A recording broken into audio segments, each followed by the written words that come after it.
welcome back to the Two First Boxing Show, episode 14. And I do obviously understand that it's been a very long time since we had the last episode. We're obviously very used to doing these weekly.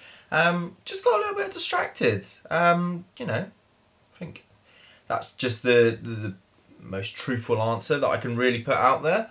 I think just things got a little bit busy. Had a promotion at work, but if you're joining me, thank you very much for coming back to the channel or coming back to if you're on Spotify or on Facebook.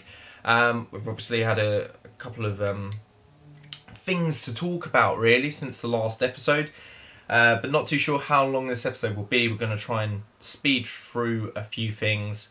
Starting off really with the weekend's action, which even though I know it is a little bit late to really be talking about it, obviously, still think it's important. Joyce had a 6th round knockout victory, or TKO victory, over Carlos Takam.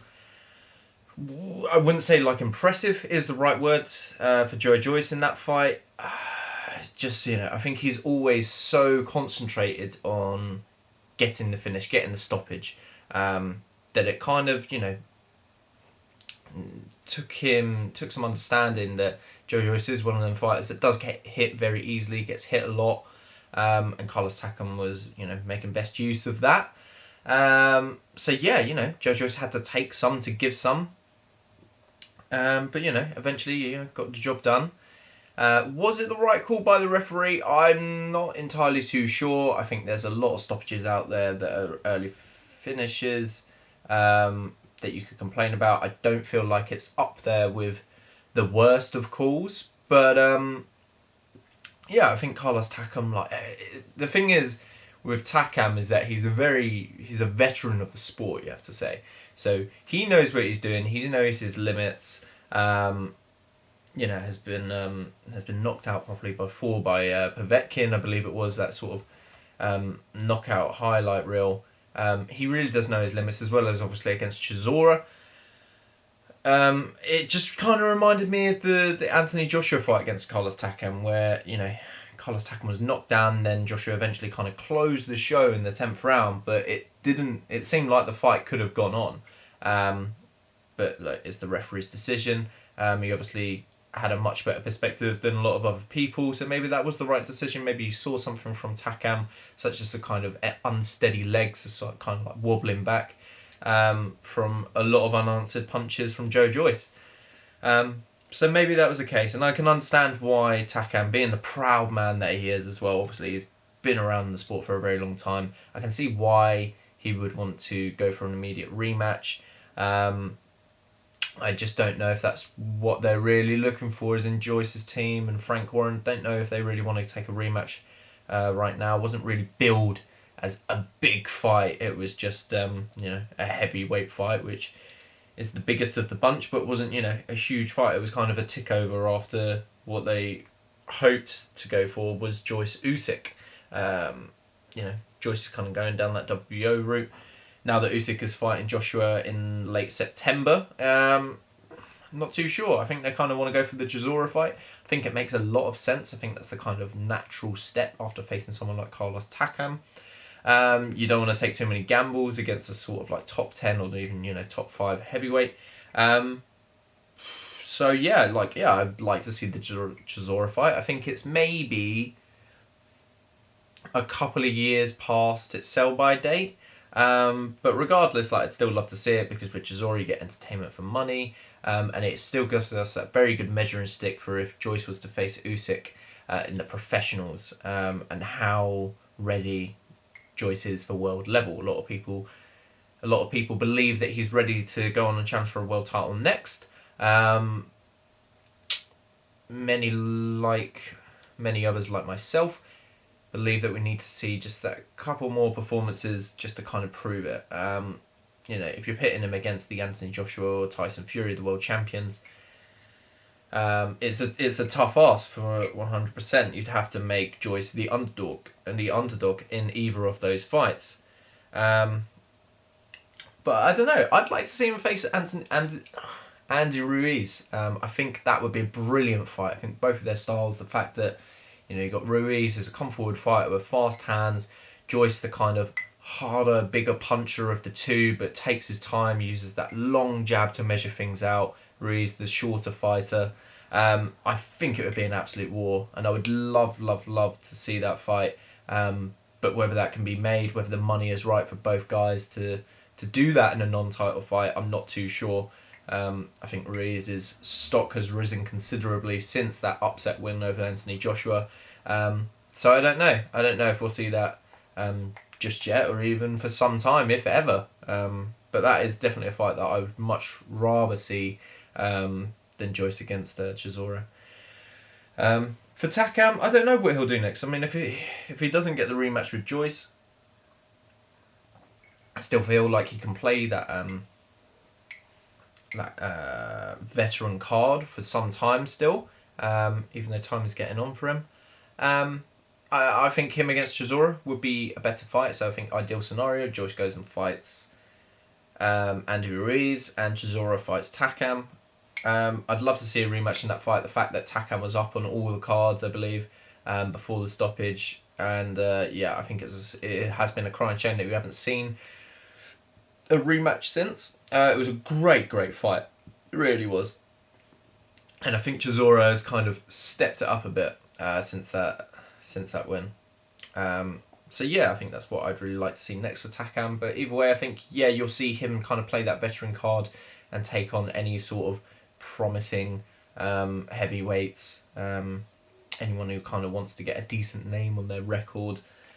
But I think there's a lot of people out there still for Takam to fight. I don't think he's short of any options at all. Moving on to this weekend, Fight Camp is finally here. Literally around the corner now as we're recording this on the Friday. May go out on a Saturday, I'd imagine. So it might be fight day by the time that you guys are watching this or listening to this. So Conor Benn out of his fight with Adrien Granados because of COVID. They're looking to reschedule that now for September. It is a bit of a shame, obviously. I think it's a great fight just on paper. You've got Conor Benn kind of taking another kind of step up. Adrien Granados has been in there with some great names. And is just an all-action fighter. I think the fight would have been a real firefight, and we look forward to that being rescheduled. Kanzu versus Lee Wood takes its place as the headline act this weekend. WBA regular featherweight title bout. It's a big ask for Lee Wood, really is. Kanzu is he's so active in his last, I think it was his last fight against Manny Robles the third. Looked really big at the weight, and definitely looked like he can use his size. But I've always seen Lee Wood as kind of a big featherweight anyway. So I'm not too sure what to expect from this. It's just I expect it to play out very similar to the Manny Robles fight in the fact that Lee Wood is going to land some big punches, without a doubt. I think him and Ben Davison have that kind of teamwork together where they're able to find openings like that. And Kanzu is not very difficult to hit. I think he's going to take a lot of punches, but I think Kanzu will just, once again, get the victory by the scorecards. I don't really see a knockout in this fight unless Lee Wood is really able to land that kind of spectacular knockout blow. But that's the only way that I really kind of see it. I think Kanzu is just too tough, too resilient, and I think you'll see a Kanzu win on the scorecards this weekend. I think that's a safe bet to really go for. Haven't really looked at the odds in too much detail, but the last time I think I checked, Kanzu was something like 1-20 or around that kind of very short odds for him to win outright. So I think that's just kind of what you can expect. Chris Billum-Smith versus Tommy McCarthy for the European, British and Commonwealth titles. Absolutely fantastic fight. Really looking forward to it. Cruiserweights as well. So, I think a lot of people are kind of expecting that to kind of steal the show. 100%. I think there could very easily be a knockout in that fight with both of the guys' styles. I think CBS he's developed so much in these last couple of years, where he was just kind of, fighting journeyman under the McGuigan banner, then went on to face Richard Riakporhe, lost a razor thin split decision, I think it was. I think there's a lot of potential for Chris Billam-Smith to just kind of have a breakout win here this weekend. But it is that close of a fight that I think McCarthy could very easily do exactly the same, could land that knockout blow, or could just very easily take it on the cards. Really don't know what to expect in this fight. I just know it's going to be a kind of all-action fight. A lot of pressure on both the guys to kind of win this fight, because the winner goes on to, leaving the domestic level behind really and moving on to bigger and better things. The loser kind of goes back to that domestic level and puts their sort of world title ambitions or whatever they really want to do on hold, and has to go back to the pile. And the bigger fights are just not right there. But this is a big fight, and I think that's just what's so exciting about it, is the fact that this fight has been able to be put together. Does that even make sense? I don't know. But yeah, I absolutely love the fight. I think Chris Billam-Smith may just nick it, but I really do think it is that close. I think you may see a stoppage late on. In a 12-round fight, I think you can't really count out Chris Billam-Smith in them late rounds. But I think, again, maybe points. It's difficult. It is really difficult, because Tommy McCarthy has really kind of shown that he belongs at that level with his last few performances. Has improved massively since the defeat to Richard Riakporhe and the defeat to Matty Askin. Look, there's it is that kind of 50-50 fight. But I just think Chris Billam-Smith under Shane McGuigan, I've talked about numerous episodes now, a fantastic trainer for developing fighters. He's really taken CBS, in a short period of time from prospect, cruiserweight prospect, to, promising Commonwealth champion, about to capture the European. You can see him between that domestic and European level.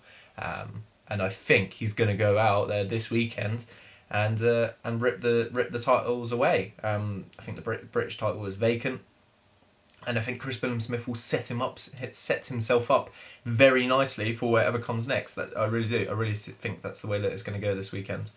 So yeah, we'll definitely have a look on the odds of that. But I think a late stoppage for Chris Billam-Smith, or points. I think that's what we're kind of going to look at. I would imagine that Chris Billam-Smith, with his recent fights, is probably the favourite. But we'll have to wait and see. Moving on, obviously, to just a couple of bits of news. CANELO-PLANT seems to be off. Canelo Bivol seems to be taking the mainframe now. Look, I've kind of mentioned this in a couple of episodes, or at least one or two after Canelo's fights, that CANELO-PLANT was the fight that we just needed to see. Just so that Canelo has that status as the undisputed champion at 168 pounds, to really just cement and solidify that he's the number one in the division, even though everybody knows that he is. And yeah, it's just a crying shame. I think CANELO-PLANT turned down $10 million to face him. They can't get it done for September 21st. They're now looking that if they can do it for a later date, kind of November, then they will do that, if they can get a deal done quickly. But I believe that Canelo wants to fight on September 21st. So I think Dimitri Bivol is a very good replacement. A chance for Canelo to again win a 175-pound title, and Bivol, not the easiest guys to beat at all. I think it will really bring out the best in Canelo if he can really take on a tough kind of, I don't want to keep using this word, but a slick boxer like Bivol. And I think that Eastern European style will, be a massive achievement for Canelo to overcome. I think it will really prove the levels to his games, and you'll see the best of Canelo against that type of opponent, because it will go against the grain of what he's usually used to fighting. You know, you see him against a UK fighter, and he looks spectacular. But if we see him against an Eastern European, he's really got to change up his game. And I think he's that level of elite that he will, 100%. So, yeah, it's a bit of a shame about Canelo-Plant being off. But what can you do? What can you do? Hopefully that Canelo gets his September fight date, or if not, maybe if we have to wait a little bit longer for Caleb-Plant, I'm okay with that. Just as long as it happens soon, I suppose. You know, if it doesn't happen immediately, then maybe they do it probably Cinco de Mayo, 2022. But it's a long way off. It's really weird to consider that's when that fight might actually happen. You know, when you look at Canelo's last 3 fights and he's managed to get the WBC, the WBA, and the WBO belts. I really can't believe that that's actually happened in his last 3 fights, but he's been able to do it. So yeah, we'll just have to wait and see. But I just kind of hope, I want to see Canelo fight, as regular as often. So I would like to see it in September, and then potentially something in December. He's done it before. Why not do it again? Liam Williams, back in training after, I think it was shoulder surgery, a successful shoulder surgery, and has outlined his targets as kind of Gennady Golovkin, Chris Eubank Jr. Both of those obviously great fights for him. I think I would love to see that. There was another, and I've actually forgotten this, which is strange. But I think, Golovkin, I don't know if Golovkin would really be interested in taking the fight against Liam Williams. Gabriel Rosado, that was the other fight. But yeah, I think Golovkin is just kind of, I think he was hoping to get the Canelo fight, to be perfectly honest. But whether that happens or not, we'll have to wait and see. Chris Eubank Jr., there was meant to be a big fight for him announced at some point soon. I have no idea what's gone on since that. Just been a lot of radio silence. Nothing's really going on. Hopefully we see that announcement soon. But Gabriel Rosado, I think for Liam Williams, is just perfect. Gabriel Rosado has got that big knockout win earlier this year against Beck the Bully. And I think it was just such a stunning victory that it deserves him a really big fight. If Williams is that big fight, then I think they should make it. If Rosado feels that he deserves bigger, then I think he should go for it. But I know that Rosado is not the type of guy to just shy away from a challenge. So I think if they can make that fight as kind of Williams' comeback fight, then I think that they should do it. And I think it will really prove how good and how far along Liam Williams is. I think the jump to Andrade was clearly too much. But yeah, I think I'd like to see him against Gabriel Rosado. I think Gabriel Rosado is never in a bad fight, really. You look at the Danny Jacobs fight and you kind of have to criticise Danny Jacobs almost because it was all his fault. All the elements that made that a boring fight kind of came from him. Gabriel Rosado was just sitting there taking shots and hitting back. I think, you can't really blame Gabriel Rosado for any bad fights that he has been in, really. I think he always gives it his best and always gives you entertainment. He's a big name. And yeah, I would love to see him against Liam Williams. We're just going to obviously touch on a couple of things from the Olympic boxing because we've got a load of good guys that have been doing very well in the tournaments. I think you've got Ben Whitaker's kind of medals are up for grabs now. You've got Caroline Dubois, who's looked very, very impressive. Pat McCormack as well, the favourite of the Olympics, so it's kind of expected for him to go and get gold. A lot of pressure on his shoulders. All 3 of those have looked very impressive. I'd like to say as well, Ben Whitaker, I think when I did watch his fight, was it yesterday, a few days ago, just did look very, very good. But the guy that obviously is impressing me the most is Galal Yafai. The way that he is able to switch between fighting on the outside, ranging his opponent, to then going on the inside, both with fast hands and just land shots at wills, break them down, stop them. Very, very exciting Olympian. Be sure to check out his next couple of fights. And yeah, I expect him to turn pro very, very soon after the Olympics. But yeah, I am obviously wishing all of our Olympians from Team GB to go on and capture Olympic gold. we'll be trying to tune into it a little bit more. Has been very difficult, as you can imagine, with the times that the fights are shown, because in Tokyo, I think, woke up this morning at sort of like 4 or 5 a.m. or 3:30, and then an hour later, and then 35 minutes later, or something like that. So yeah, it is a little bit difficult to keep up with it all, but trying my best. But yeah, hopefully get to watch a little bit more over the next few days. Got some time off. So yeah, should be good. And yeah, thank you very much for watching. Or listening on Spotify. So used to doing these as just YouTube videos that it's becoming a little bit unnatural to be like, thanks for listening. But yeah, I think that's everything that we're kind of wrapped up. Forgive me again for, kind of taking 2 weeks to kind of do this. I am looking at obviously doing a couple more things with this, and it's just not quite there. But yeah, going to try and stick to doing this as a weekly thing, bring it out on a Monday or Tuesday. Yeah, I think it's I think there's a lot of boxing talk going on with Fight Camp finally here. We'll have something every week for the next 4 weeks or 3 weeks now. So yeah, it should be very good. And yeah, I will be back here in like a few days. Probably put one out on either Monday or Tuesday, so be sure that you're tuned in for that. But thank you very much. If you're on YouTube, please be sure to leave a like, comment, subscribe, pardon me. And yeah, thank you very much for your support, and I will see you next week. See you later.